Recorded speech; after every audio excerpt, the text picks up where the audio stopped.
Well, what an illustrious trio of school psychology thinkers we have with us today, all of who happen to be alumni of the Berkeley Graduate School of Education School Psychology Program. We have Dr. Sissy Hatzichristou, who is president of the International School Psychology Association, Dr. Laurie Klose, president of the National Association of School Psychologists, and Dr. Frank Worrell, president of the American Psychological Association. Thank you all for being with us today. I have to say that Berkeley's school psychology program is consistently ranked among the top 10 in the United States. And I like to think that all of you are part of creating that legacy of quality and reputation, not only at Berkeley, but when you're out in the world. And you really are amazing ambassadors for our program. So my one question for you to start us off is, what do you think it is about Berkeley that keeps it at the forefront of school psychology? Any of you, please feel free to start. One of you want to jump in? Me? Yeah, go ahead. I'll jump in. As I was thinking about this, I was thinking, why? Because if you say Berkeley School Psych, everyone knows. And I think that, when I think back on the anniversary celebration we had a few years ago, what really stood out was that we very much respect and hold dear our history and our traditions, but the program never, ever, ever stops looking forward. It's, even when I was there, Frank and I were there in the 80s, and, and then talking to students who are there, now, and looking at the people who came before me, it's never, we figured this out. This is the way we do it. It was a constant, we're doing things in the best way that we know how to do right now, and we're ready for the next great thing. And it's, and we're going to push that envelope of understanding how to apply new thinking to school settings. And I don't see that in all programs that I've been involved with, through traveling or program reviews or whatever. I see a lot of, this is how we do it. This is our model, as opposed to that constant looking forward. So I think that's, I don't know, to me, in reflection, that's how it remains cutting edge. So I think there are a couple of things that occur to me. I do think that Nadine Lambert, who founded the program, set up that tone that Laurie spoke about, this idea of we're doing stuff, but we're constantly looking forward. And I think it manifests itself in several ways. I think many programs have a singular focus, often behaviorism, as their underpinning. And we have developmental psychology, but we have developmental psychology in context. So there's a recognition that families matter, so systems matter, right? Schools matter, context matter, that cognition matters. And so it's really an eclectic, so it's a foundation of developmental psychology, but it pulls in from all the additional traditions and theoretical perspectives. And Nadine also was a great believer in not just doing your best, but making your best contributions, not just to science, but to practice and to service. Mm-hmm. So all of the students serve on committees within the program and stuff. And so it's part of the legacy that she has left us.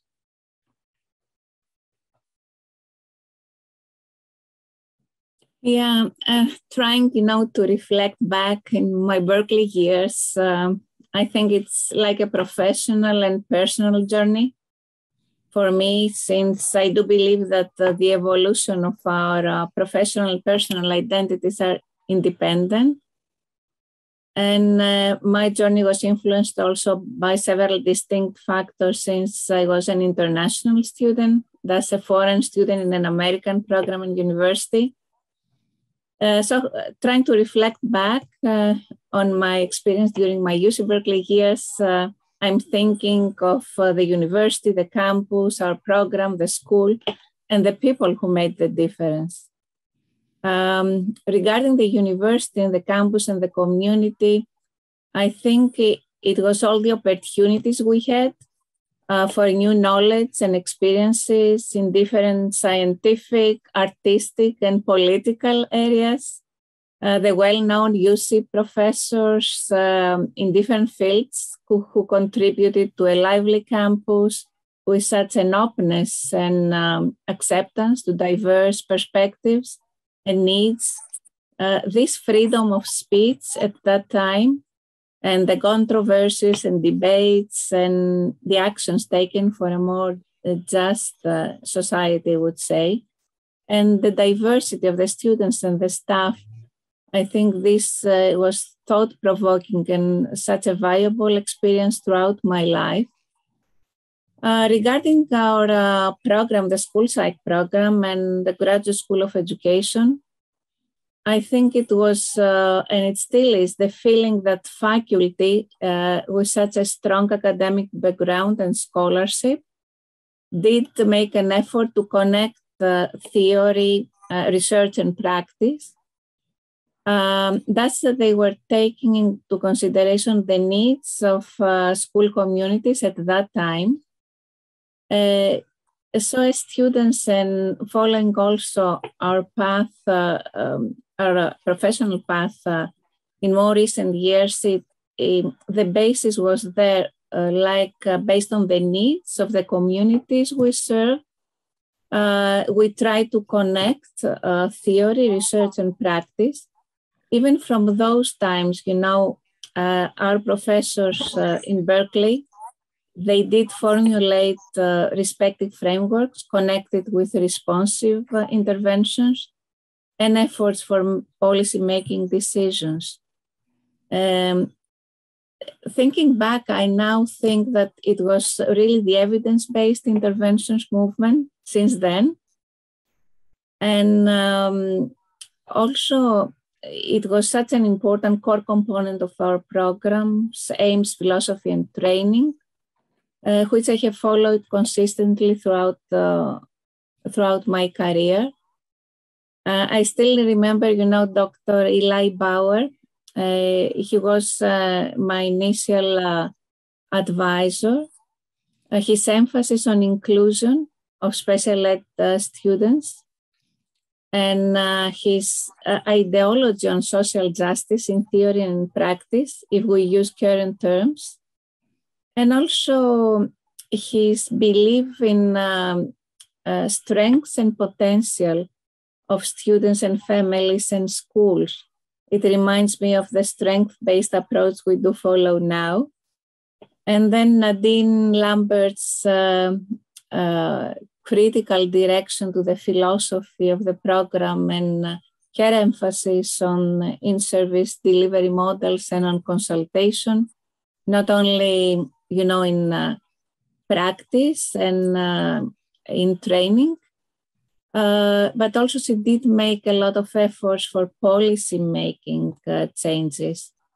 And I think most of the graduates, most of us as faculty members now, we have included the consultation courses in our curricula, school psych curricula, and we try to connect consultation with the internship placements of our students as well. Right. So Sissy said something that triggered two things for me. One that I think are important. One is this idea of the school psychologist is serving the whole school, which I think is one of the things that Nadine was really big on, because I think in many cases, school psychologists, we identify the kids who have problems, so you are ADHD, you have a learning disability, and that's certainly part of your job. But seeing the whole school, right? So seeing normative development and in fact, promoting prevention so that you have fewer people going into special ed, I think was a large part of what Nadine believed and in fact communicated, and hopefully that we as faculty who are there now are communicating still. The other thing that Sissy said that I think is struck a note with me is, so Sissy was an international student who's gone back to her country. I was an international student. I've stayed in the US. Laurie is an American student. But NASP is the largest group of school psychologists in the United States, right? And it's serving, so it serves the members serving all the states and so forth and doing that work. You cannot think about school psychology in Greece without thinking of Sissy, because again, there's this idea of serving the country. And my country is, Trinidad and Tobago is much smaller, my country of origin. I actually have, even though I did not go back, I actually have normed instruments in Trinidad and have done stuff so that, in fact, to change practice in Trinidad. And in fact, there's a movement afoot 20 years later to start a doctoral school psychology program at the University of the West Indies in Trinidad. COVID put it on hold, but I'm hoping that it doesn't derail it and stuff. And so this idea of giving back, yeah. I'm available to go teach there. Okay, will do, Laurie. Me too, Frank. Yeah, I think, it's the notion, I don't know, something that strikes me when I look back, just thinking about what you guys have said, that notion that we were not there to do a technical thing when we went into schools. We spent 2 years in schools not doing that. Other colleagues that I have, they spent maybe 2 years in hospital setting or 2 years in a private practice setting. We spent 1 year just being in schools, in the elementary and the secondary level, just because some of us hadn't been in a school since we graduated from schooling. And then the second year was that consultation placement where we spent a whole year in 2 individual classrooms consulting with a teacher who didn't present with any particular concerns. I thought it would kill me for sure. But I tell you, that was 30 years ago. I look back on that experience to this day and think about how that formed how I interact with a classroom, with a teacher, with understanding that any individual student who pops up with a concern is a part of that whole integrated system. And I really find that that's different from Berkeley grads than literally any other school psychology practitioners. I had a slightly different path, I think, than you guys, because I was a practitioner for 12 years, full-time in the schools. Y'all were more in academia, right? And so that was something that I remember, Nadine getting frustrated because people would come to Berkeley, love it so much, then they would stay. They would stay there and they would be part-time faculty, or they would teach at another sort of regional university or whatever. And she wanted us to fling the Berkeley model, to all corners of the world, which, you guys did, obviously going back to Greece and Frank going to the East Coast. Well, I eventually came back to Texas and they did not know what to do with me because there were things that they thought were new ideas and new, things they were trying, they didn't know how they could possibly implement. And I'm like, because it was the emergence of the way that we have been taught to think about schooling. And it was finally moving down to that level of, yes, this is evidence-based. This is what we need to be doing. So kind of an interesting experience. So. As someone who teaches, has taught, in fact, I think last year was probably the first year that I didn't teach it, except for the year I was on sabbatical consultation. I took over teaching the consultation class when I came back to Berkeley. One of the things that I always say to the students is that if you go into a school system, there are going to be things that are going to work and things that are not going to work, right? And so the idea is what's your 5-10-year plan? Not, you can't change everything. How do you think about making systemic change? And that takes time. And so you need to be thoughtful about it in approaching that level of change. Yeah, it's interesting. I don't know if it's resonating. We're all three talking about systemic change and working in context and things like that. We're not talking about data point collection over time on a particular child, or admiring or beautifully describing the dysfunction of a particular child. I mean, that's just not, just not how we were trained. We were trained to go in and look at the whole context and say, what can happen here to make learning better for all kids? And if there's a particular child who's struggling, what can we do with the system to help this child struggle less? And that's a very, very different model than that medical model of what is elegantly wrong or what is elegantly different about this child, and how do we fix that child? That's not how we were trained. Yeah, I'm also thinking that Nadine and the faculty, the staff involved in supervision and internship placements, like Dr. Caroline Horsouth, Dr. Carol Swain, Dr. Betty Henry, and Dr. Ben Duncan, they did acknowledge our diverse needs and interests, and they did have a flexibility and supportive attitude for diverse perspectives and priorities. Since I had a very strong, motive even from the beginning of my graduate studies to go back to Greece, to come back and contribute to the evolution of school psych in the Greek system, I had several conversations with Nadine and the staff in order to find, placements that would be helpful for me when I come back. And now I feel that it was such a blessing for me meeting teachers, administrators in different schools, psychologists, mental health specialists, whose thinking, work, and collaboration constituted a very critical element in my professional competence and evolution, and really valuable now, during the last years when I collaborate with colleagues from different countries, from so diverse settings with different mentalities and different issues in their systems. Thus, I feel that the staff created opportunities or allowed students to create opportunities for themselves. And that's, in a way, we shaped the curriculum based on our individual needs and our priorities for the future.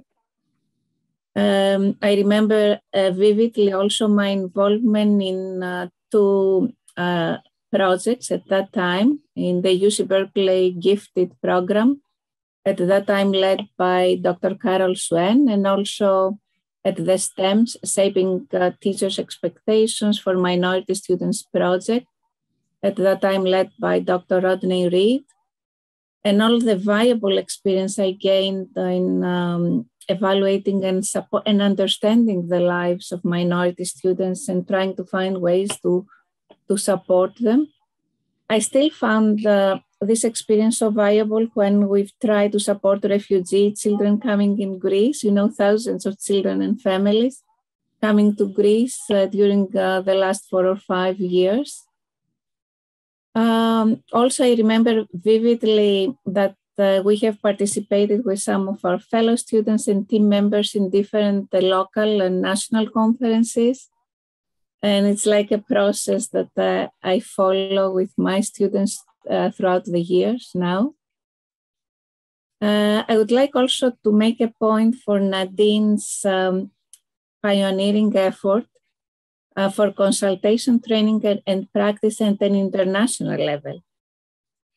She did establish, together with Ingrid Highlander and Jonathan Sandoval, the International Seminar on Consultee-Centered Consultation.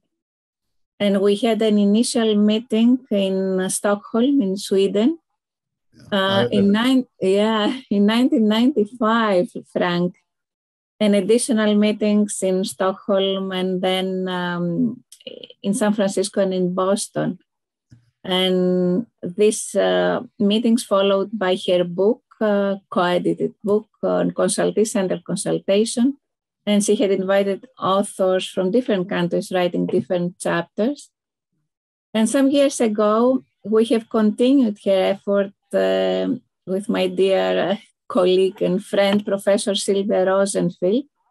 So we have co-edited the first international handbook of consultation in educational settings, which was published by Rattle some years ago. Still, we have invited authors from different countries. And Dara, this is the book, since you told us that we can show it. And it's dedicated to her memory from both of us, both Sylvia and myself. Frank has written an excellent chapter with his Berkeley students on consultation, training, and practice. So I do use a lot of these chapters when I teach the consultation course in my program, in the graduate school psych program at the University of Athens. You know, what's interesting to think about, I do think, I mean, so I think Nadine was a singular force in many ways. And nowadays, with the tremendous focus on equity, diversity, and inclusion, and I think there are many people who think that, oh, nobody's been thinking about this. We now think that this is important. And I think the point that Sissy is making is, in fact, that this, in fact, has been important, and it continues to be important, right? There's an arc. Yeah. So APA, as an association, has evolved. So a number of years ago, and this is before I came to Berkeley, APA had a board of scientific affairs. It did not have a board of educational affairs. It didn't see education as that central to its mission. Nadine, I learned when I started to do work within APA, Nadine actually pushed the group, APA, to have a board of education affairs. And she was the chair of the interim board of education affairs when it was first formed, before it became a standing board, right? And this idea that psychology has something to say about education writ large, right, is something that she helped push APA to get involved in and stuff. And Sissy said, you know, she allowed us to follow our paths, so that so you didn't have, in many cases, you come in and you've got to do the research that your advisor does. Yeah. But, you know, and that's easy for academics, because then they get more publications and they sort of clone themselves, right? But the faculty allowed us to do what we wanted to do. So to really carve our own path. And I think that's incredible. If I may add something about, as Frank said, about Nadine's involvement in APA committees and boards, it has been such an influential paradigm for all of us as students, because he did talk a lot about difficulties, challenges he had to face, priorities, providing such an inspiration for all of us as students about how to handle challenging organizational issues and dynamics, and keep trying for changes in the profession. Also, I would like to make a note for her character. She did have a very strong and powerful personality, as we all know, but at the same time, she did respect our different diverse needs.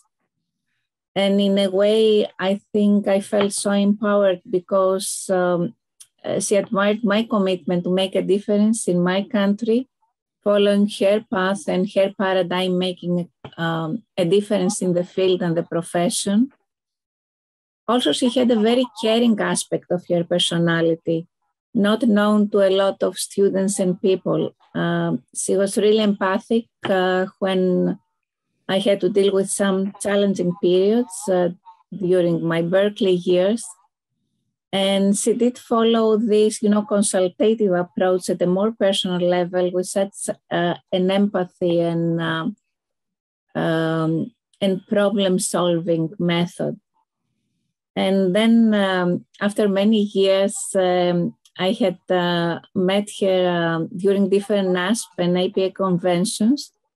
And I remember she always, she used to send me an email before the NASP convention, mainly, inviting me for dinner. So she was choosing a very nice restaurant, and we had these special dinners together to go over, our news and what's happening in our programs, in our countries, which were really viable moments. And it was really evident to me, this feeling that she admired all of her graduates, and she kept referring to the stories of many students that she had. And a lot of times she invited more graduates. So we did have these special moments together with Nadine as the years go by, which is a process that I think we all follow with our students as well.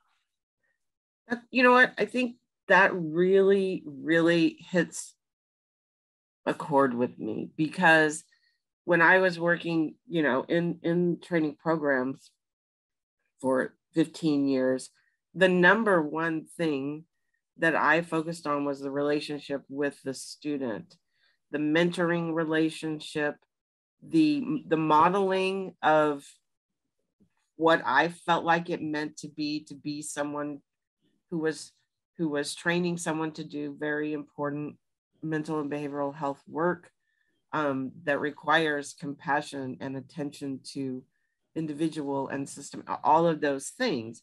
And that was weird to some of my colleagues.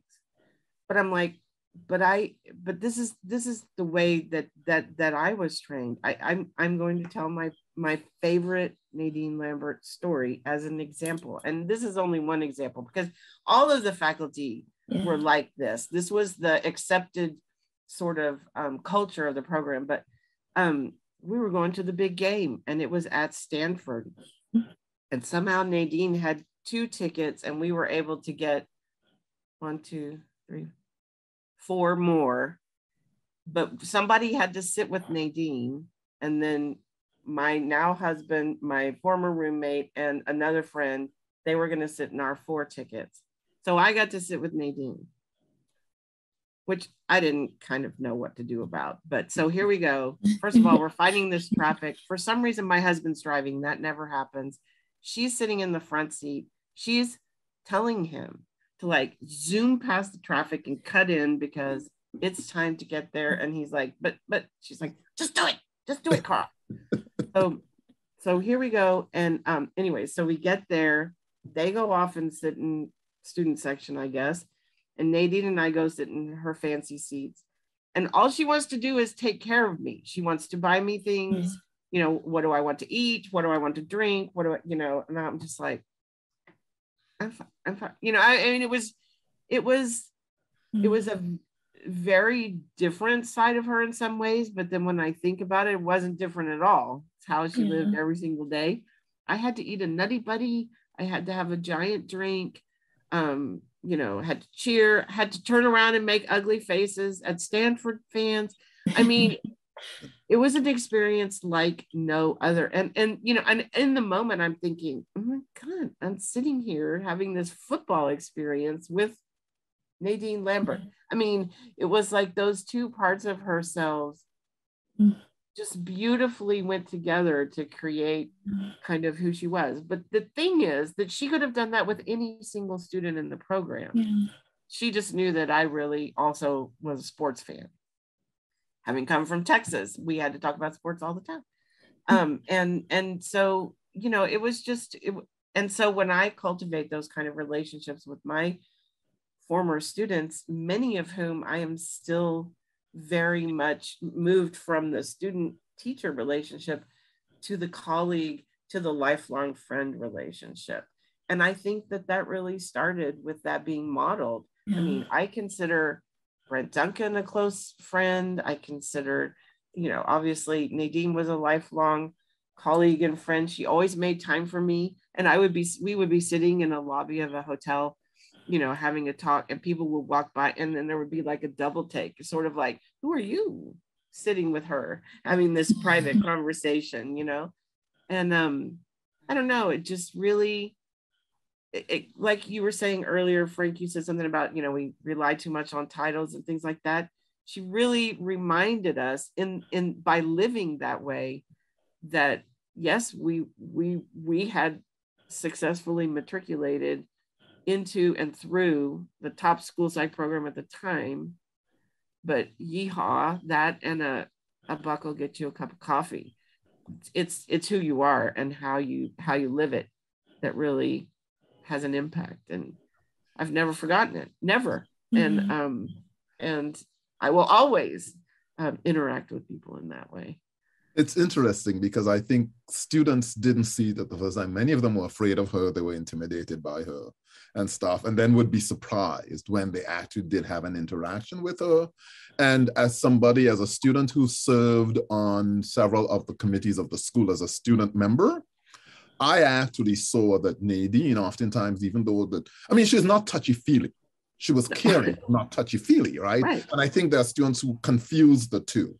And so the person who behind the scenes on those committees were fighting for student rights and so forth was Nadine. Not many of these others who were smiling at you all the time and that kind of thing. And, so Laurie told a story. So I went into Nadine's office to ask, I'm a foreign student, and there was this small fund of money. I was always looking for money. And so I went in to ask her to write me a letter of recommendation for this fellowship that was coming up and that I was eligible for. And she's typing at her desk, which she usually does. And so she's typing and you're speaking to her back and stuff. And she says, so how much progress have you made on your pre-qualifying paper? Right. And I said, well, I haven't gotten as much done as I thought, blah, blah, blah, blah, blah. She stops typing, she turns around, she says, so what am I supposed to put in the letter of recommendation? That I like you, that you're good looking? What am I And so I said, I didn't come in here for grief. I came in here to ask if you would write me a letter. She said, I'll write it. And then subsequently, Marjorie Lovejoy, who was one of the staff members, who was the administrative assistant who worked with school psych at the time, said to me, oh my God, you should see that letter Nadine wrote. I've never seen such a letter. She was really, she wrote a very strong letter. But so there was the care, but there was you are here for a task.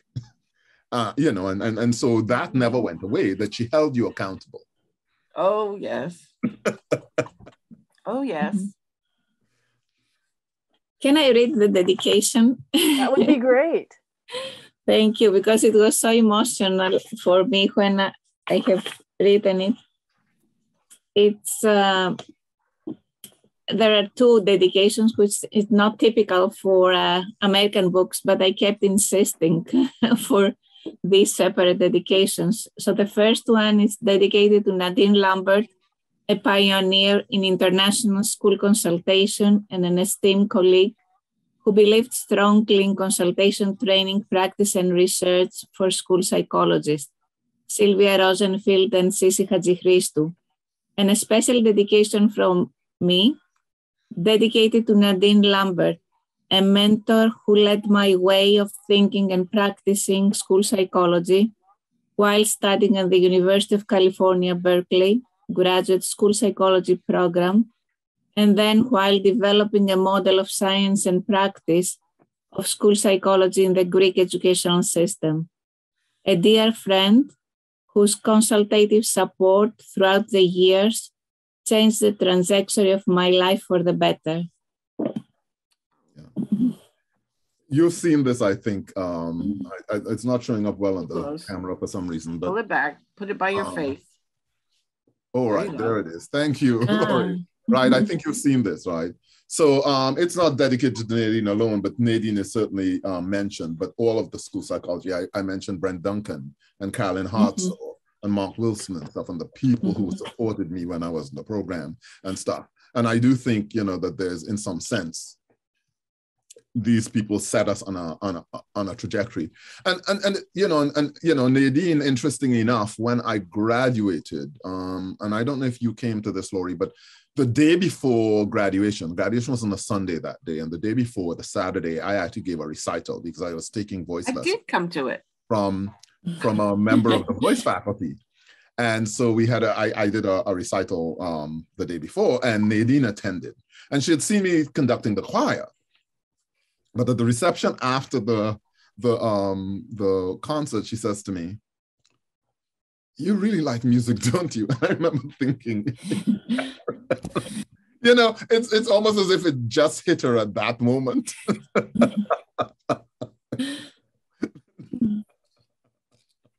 Oh boy. Yeah. Gosh, I can't believe it's been 30 years, Frank. Yep. Yeah, We Laurie and walked I in graduated in 1994. Yep. That's what's, when I think about the legacy of the program, when you can just go through the names of people in important places at this moment in school psychology. And a lot of those are people that I know went to the program. And then sometimes I find out that I didn't know that was someone because they had came through the program after I was already gone. And the coolest thing ever, Frank, and it's hard for me to compliment you because he's like a little brother to me, is when you caught up with the certificates and everybody has their number. And I don't know if people know this, but Nadine started something where every graduate of the program has this, not only do you get your diploma from the university, but you have a program certificate where you have a number and it says what number graduate of the program you are. There it is. And her daughter actually designed it, and it had, your dissertation name or whatever. And it stopped at right before Frank and I were coming through. Sissy, do you have? I got one. I mean, it was between you and us that it stopped. And then when we did the 50-year celebration, Frank caught up with the certificate. Right. And I need to catch up with the rest because we did it for a couple of years, and I have a packet, but getting the staff member to do it. So I should make that a task for this year. Yes, you should. But how because it sort of typifies everything. It's the program. Yeah. It's it's special because Laura did the art. It says you're an individual. This is your unique spot in the history of this program, but it also, speaks to the continuity. I love my certificate.